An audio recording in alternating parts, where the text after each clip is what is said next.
Welcome back to WSAV News 3 today at 11. Human trafficking, the exploitation of another person for sex, labor, or services, is a global threat. There are 1.5 million human trafficking victims, most of whom are women and children in the United States.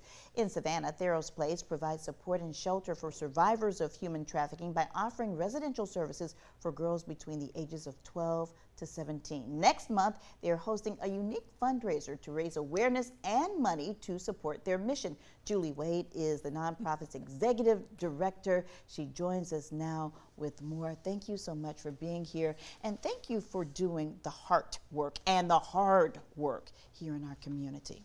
Thanks, Kim. It's great to be here. And the real people doing the hard work are our direct care team that are with our girls 24/7, 365, providing a loving, home-like environment to help our girls see a new way forward. So we were talking during the break.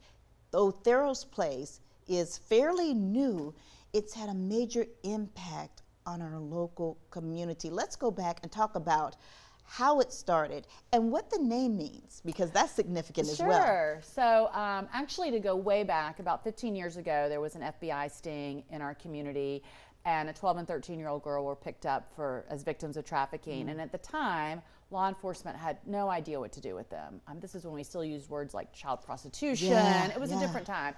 And then they took them to our local hospital, which also had didn't know what to do with these young people, really further victimizing them. So that began a long conversation about the need for a facility in our community for survivors of human trafficking. So we started the project in January 2022 and opened December 2023. So it's been about 2.5 years. Sometimes it seems like a blink of an eye, and sometimes it seems like a lifetime, like raising kids. Yeah, right? Like raising kids, because that's what you're doing, Yes. though, in essence. But when we talk about Savannah being a hotspot for human trafficking, what is going on in our area? There are several factors. Sure.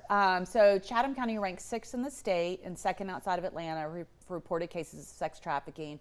And there's lots of different factors. The fact that we're on the I-95 corridor, we've known for a long time, that's a corridor for gangs and drugs and guns, and you'll often find human trafficking with that.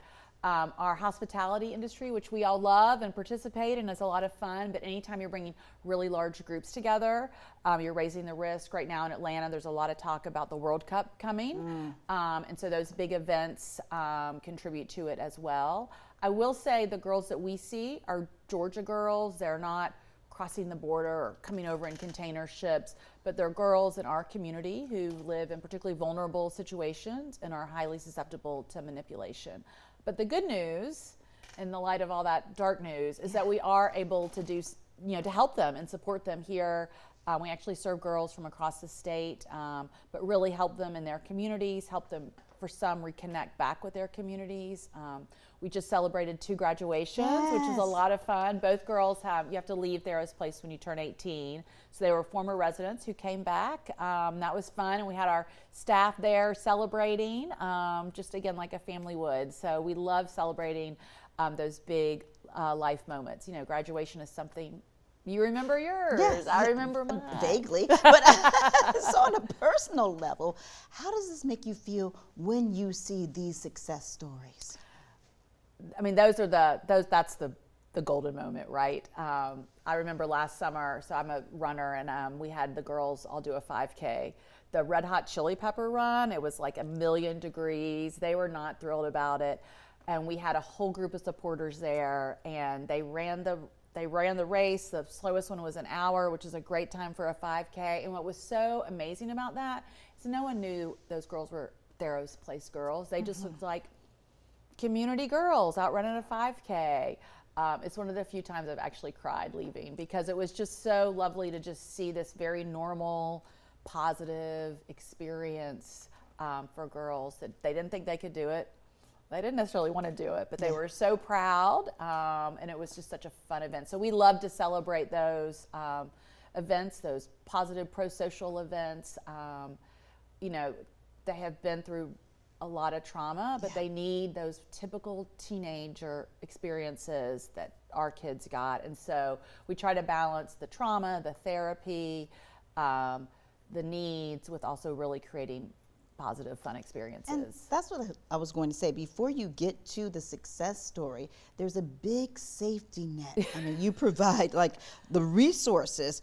Tell us about those, the services, the trauma-informed care, the transitional housing, the restorative treatments. Sure. So girls are with us. We're open 24/7, 365, providing in-person direct care. Of course, we provide all of their meals, clothing. All of our kids are enrolled in education. We have 2 staff members dedicated just to education. We've just started a new program where we're able to support young people in their secondary education, which is great, because just because you turn 18 doesn't mean you're ready to be on your own. And so counseling, of course, life skills, job readiness. We have one young person that's participating in the city's Summer 500 job plan. So, and because we have a smaller population, we're really able to identify like specifically what each girl needs. Because as you can imagine, it's not a formula, and each girl comes in with different needs and different hopes and dreams. And so we have a great team that's there on staff with all the training of social workers and counselors. I don't have any of that, but providing that. And I will say in 2.5 years,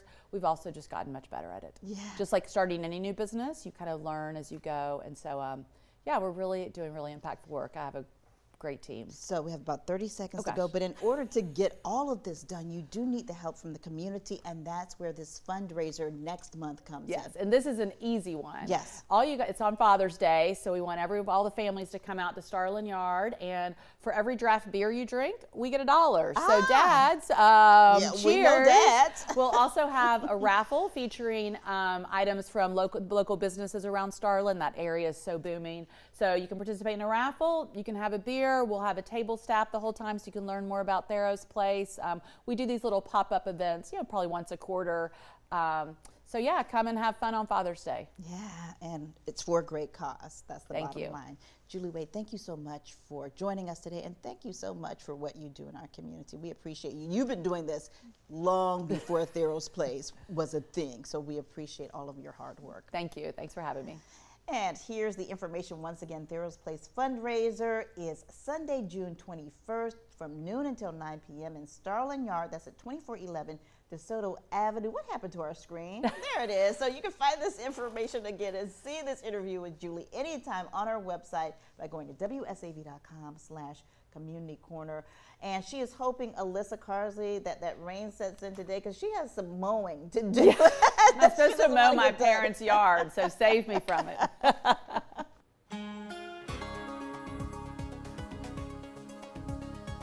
Well, as long as you head out over the next couple of hours, things are still staying pretty dry across the coastal empire and low country.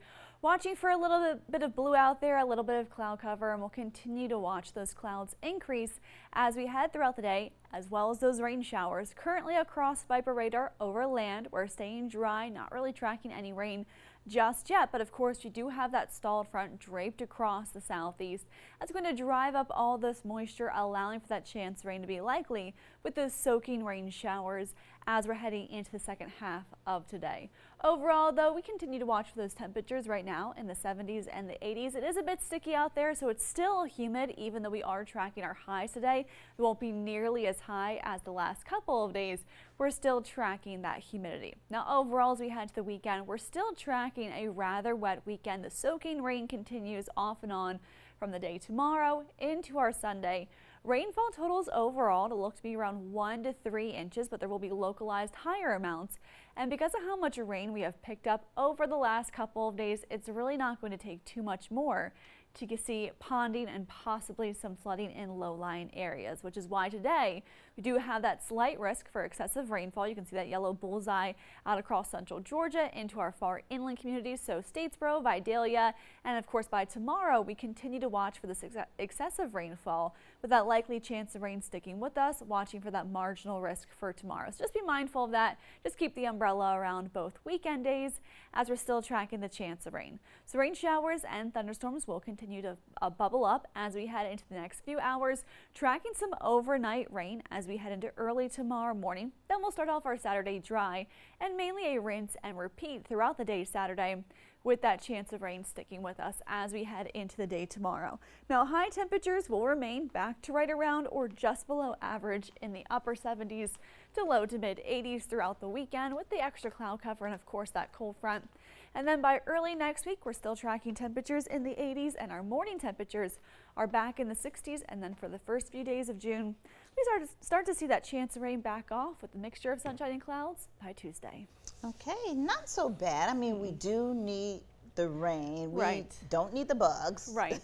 We don't need the ickiness, but we do need the rain. We need the rain. We're still tracking that extreme drought situation. So hopefully over the weekend, we see some significant rainfall move in. All right, thank you, Alyssa.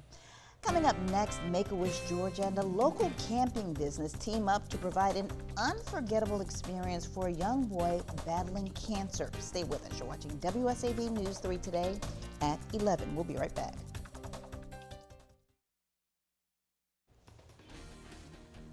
Welcome back to WSAV News 3 today at 11. In our community report this morning, a local 5-year-old boy who spent much of his early childhood fighting leukemia is now in remission and getting something his family says they've dreamed of for years, time together again.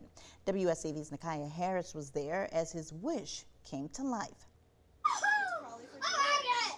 For 5-year-old George, Thursday wasn't about hospitals or treatment. It was about camping, something his family says has always been a part of who they are. It means exciting adventures together. But the simple joy was interrupted. George was diagnosed with leukemia and spent long stretches of his childhood in hospitals. George and his brothers had to spend a lot of time apart while George was in the hospital in Savannah and in Atlanta. And they really missed him. George's mom, Jennifer Handley, says there were moments when conditions became critical, but through it all, she says George never stopped fighting and never stopped being a kid. It's been rough. There were 3 times where they said that George was almost gone. That strength is what brought him to Make-A-Wish and led him to a simple request, a camper, a way to bring the family back together doing what they love. We asked him, do you want to go somewhere, be something? What is it you really, really want? Because you've earned the right to have anything you want for a wish. And this is what he wanted. Camping World and Pooler stepped in to help make it personal, filling the camper with George's favorite things. It's the best thing you can do. It just feels special. And I'm just happy that myself, my store, Camping World is in a position where we can do that. And when he finally walked inside, It's amazing! Hey, get excited. for Mom, that moment was everything they fought for. Not just survival, but joy. Nakaya Harris, WSAV News 3, on your side.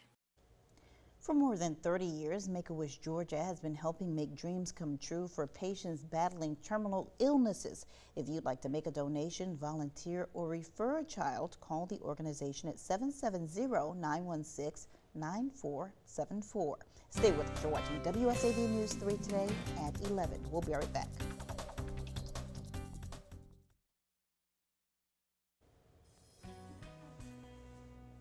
Welcome back to WSAV News 3 today at 11. In just 4 days, count them, 4 days, we will be giving away this year's St. Jude Dream Home to one lucky winner. Now, there's still time to qualify, but you need to act now. Less than 800 tickets remain. If you get yours now, you'll be eligible for the final bonus prize, club level seats to a Savannah Bananas game in September at Grayson Stadium. But you need to get your ticket by Monday night to be eligible.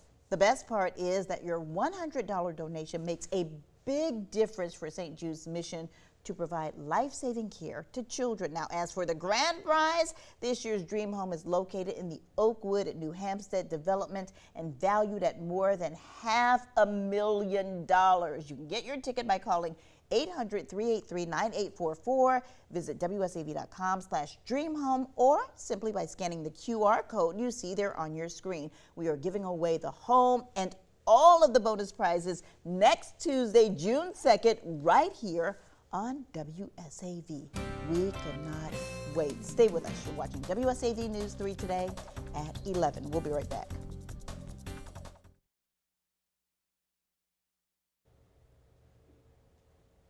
Welcome back to WSAV News 3 today at 11. WSAV is your local election headquarters. South Carolina's primary is now less than 2 weeks away with early voting in full swing. Last night, some of the Republican candidates running for South Carolina's 1st congressional district took part in their only debate before Election Day. WSAV's Isabella Baez was there as the candidates vying for your vote took center stage. 5 of the 10 Republican candidates running for South Carolina's 1st congressional district went head-to-head Thursday evening as they shared their stance on key issues such as inflation and affordable housing and how they would tackle those problems if elected to Congress. We have got to look at every item of spending, not just fraud, waste, and abuse, which is number one. We have to get rid of institutional investors in real estate in the United States. Thursday night's debate was hosted at the Hilton Head Beach and Tennis Resort, and many individuals who came out tonight call the Lowcountry home. Candidates say the issues impacting this area would stay top of mind if they were elected to office. We all feel it. It's the #1 topic we get on the campaign trail is infrastructure challenges. And in that, we're talking about housing affordability, the deterioration of our roads and bridges. Each candidate also had a moment to highlight the work they have done so far. I said for 6 years I would get workforce housing. I have 140 units being built right near my house, all for workforce housing. And some candidates called each other out for what they say their opponents have failed to accomplish. We've been in the legislature, you said, for 6 years, and we still have all these crumbling, terrible. You mentioned results. There are no results to speak of. We talk about throwing shade at what the lack of results. Thank you for the SCDOT reform bill that we got across the finish line. Thank you for the energy ad hoc. We now have an energy independent results done. Thursday's debate was hosted by Coastal Conservative Alliance, and WSAV's Andrew Davis was one of the panelists. South Carolina will hold its statewide primary election on June 19th. Isabella Baez, WSAV News 3, on your side. Happenings ahead of next month's primary in South Carolina and runoff election in Georgia anytime by going to our website at wsav.com/electionhq. Also from the Lowcountry this morning, Beaufort County residents receive an update on what's being done to help make a busy stretch of roadway safer for drivers. Beaufort County engineers led a public meeting to talk about the US 278, US 17 corridor study. Officials say the project is designed to address traffic congestion and improve safety along one of the Lowcountry's busiest corridors. Residents had the chance to ask questions, share concerns, and learn more about plans aimed at making commutes faster and safer. A pretty dangerous intersection right before you get to Windmill Harbor, because that right in, right out, that decel, it's a quick movement, or if you wanted to turn right out, people are flying down the bridge. According to the project's website, the full US 278 improvement project is a priority, but is currently on hold due to a funding gap. Well, the city of Savannah is honoring the incredible legacy of a local legend who served as a mentor, community advocate, and entertained audiences around the globe. 5, 4, 3, 2, 1.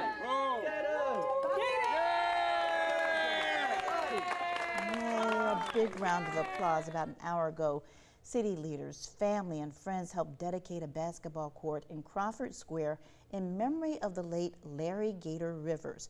Rivers passed away in 2023 at the age of 73. He was a trailblazer who helped desegregate high school basketball in Georgia. He was also a member of the world-renowned Harlem Globetrotters for more than a decade, from 1973 until 1986. He also mentored hundreds of children as a local youth coach. In his later years, he was elected as a commissioner for Chatham County. It means the world to me. It means that if you are a child that grew up in the city of Savannah, running around barefoot on the park, or running around barefoot in Savannah, Georgia, you can go anywhere from here. Don't let nobody stop your dreams. Great advice. Larry Gator Rivers made a number of appearances on WSAV over the years, showing off some of his basketball moves several times right here with me in our studio. Coming up next, you are watching WSAV News 3 today at 11. We'll have a dash of that with Martina Yvette Allen.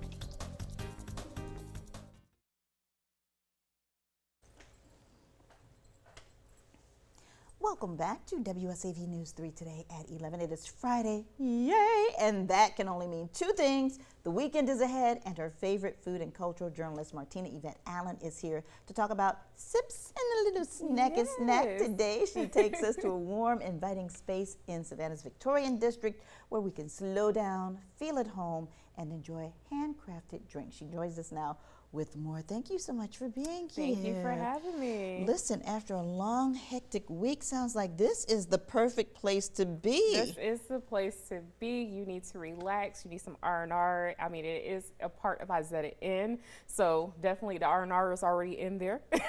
So this is a perfect place to relax. Maybe grab a bite, get a cookie, and then also, you know, just go ahead and do some work. If you want to do some work. In air quotes. In air quotes, yes. So we're talking about Jennie's Victorian Coffee House and Royal Thai Tea. That is correct. So this is the newest venture of a couple, Jennie and John Morgan, who are owners of the Izetta Inn, who basically have created this new tea palace, as they like to call it and refer it to. That sounds so fancy. Yeah, it really is. And a lot of it, the fanciness has to do with their traditional ways that they make and source and actually use their ingredients as well. So these are some of the things that you can see from the coffee shop that's only 1 month old at this point. Only 1 month Just old. 1 month old. But in an area that has a lot of history and beautiful homes. Absolutely. So this is actually an area that has been well preserved.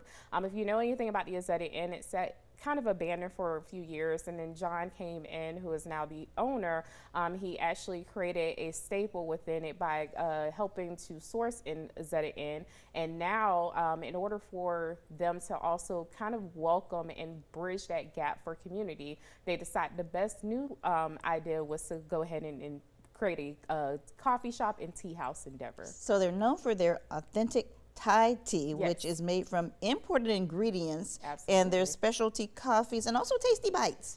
Tasty bites as well. So they do have cookies, they have banana bread, but Jennie's story is basically what captures this place as well. So Jennie is from northern Thailand, and I will not try to pronounce it because I don't, but however, from this area, it is one of the largest growers of the Thai leaves, the tea leaves. And so she uses those particular leaves in order to create the traditional drinks that you will see in the shop as well. Also with that, with respect from Japan, she also has premium and certified matcha as well, ceremonial matcha.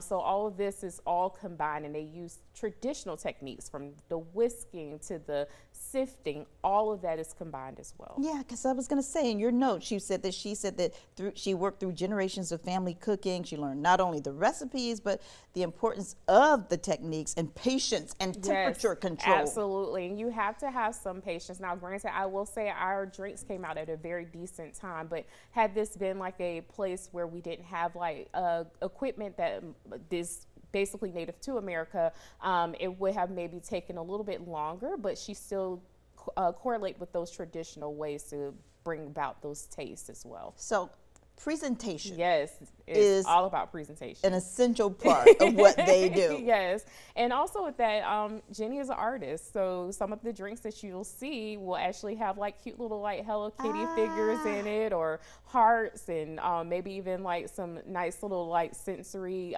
tools and techniques. And one of the things that's really interesting, I thought was just a delicate note, is that every coffee that they have is paired with a mint. So, you know, none of that coffee breath aroma. So it's very thoughtful of how they're actually. That is very thoughtful. You're presenting themselves, absolutely. So let's get to the drinks. Let's take a look at some of the drinks that we have. What is this? So this is the signature Thai tea.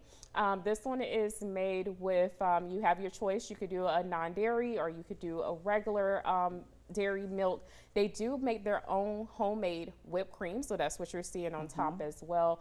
Jennie quoted that for you, it's your drink. So she wants that to be the presence. So even though you may say, well, this is not the traditional way to make it. If you want to add ginger to the drink and they have ginger, they'll add it. If you want to add cinnamon, they'll add it. They just want to make sure that you are taken care of as the customer. Was this your favorite? This actually was my second favorite, but I think my favorite may be coming up soon. I told her, I said, I think this is the winner for me, and I'm gonna hold on to it. There she is. Oh, this is your favorite. Right on top. Oh, it looks delicious. Jeffrey, you must have known. So this one is my favorite. This is the matcha, the strawberry-filled matcha. So there's a strawberry, like almost like a gelatine at the bottom, and then it's layered with the milk, and then the premium matcha for this one with a bit of the matcha sprinkles. It was extremely good. And then also I said I might have to come back tomorrow, try it with oat milk, so that I don't get yelled at for drinking so much dairy, you know? Yeah, because I love oat milk. Yes. Okay, so this is your number one. This the is first my was number number one. two. Now, what is this? This one was really nice. I appreciate the fact that this is their cold Thai coffee. So what they do is they put the condensed milk at the very bottom. Then you have your layer of your regular milk with the very strong, now it's a stronger bean as well with the Thai and coffee. And so what they do is you have to mix it for a little while at the table in order for everything to blend in. But however, it is a very, very great drink, and it's a very thick drink. So it's going to stay on you for a little bit longer. Well, it reminds me of my grandmother who used to put condensed milk in absolutely, her coffee. Yeah. Okay, so the next drink. And this one, I think, is the creative baby that they have. Now, granted, this is traditional. You may see this in a lot of Brazilian households, but in Thailand, this is very traditional to them as well. This is the Savannah Sunrise, which is a espresso with a orange juice. Now, granted, if this was in Thailand, they would make it with a traditional Mandarin, and then the goal is to use a cinnamon stick to basically create the flavor profile. This one's a little bitter, so if you're not a bitter drinker, it will not probably be a more intense in flavor for you, but the way that it blends does kind of taste very much similar to like an old fashioned, which is really interesting to me. Okay, we have about 15 seconds, so do we have another one? I believe that's it. Oh, we do have one more. Sorry. The last one is actually the hot Thai coffee. With the hearts on top. With the hearts on top. So this one is one of their signature sellers, the regular cup of joe at the place as well. So if you need just a little quick pick-me-up, and I mean, honestly, it's a very confident drink. I just wanted to sit down and read a book while drinking this one. All right, I love it. Martina Yvette, thank you so much for joining us today. Thank you for having me. You can find a link to Martina's blog, A Dash of That, A Dash of History, this segment, and any of her previous interviews by going to our website, wsav.com/Martina. I do want to mention that they sometimes host live music on Sundays as well. 1 to 4 p.m. So come out if you can. Okay. Right now, it's time for a look at our forecast. Alyssa, good morning.